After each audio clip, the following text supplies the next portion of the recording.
Hello guys! Pupunta tayo ngayon sa aming tanim na ampalaya. Ampalayain mo siya. Sili na pilipog.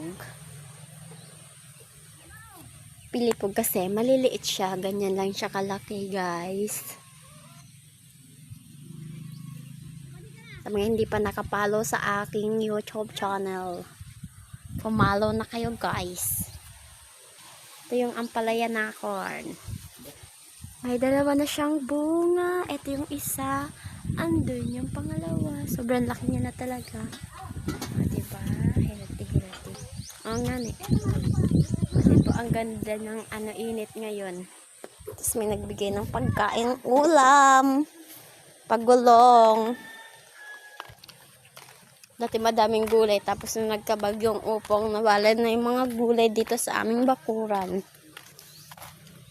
Ito nga pala yung papaya. Maliit siya pero may bunga na. Apat yung bunga. Apat yung bunga ng aming papaya. Tapos yung malunggay. Ano to? Inang rambutan. Guyavano. Chicken. Talbos. Ano pa ba?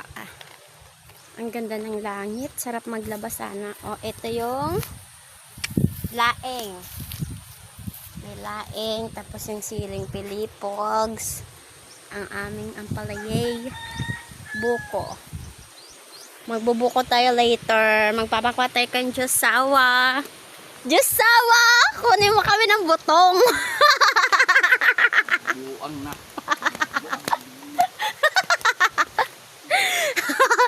At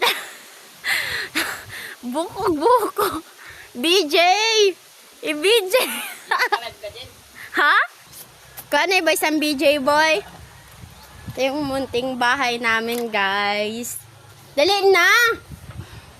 Di ba namit mag-inom sa butong? Nalinti. Nasya tayo dito. Ang daming buko.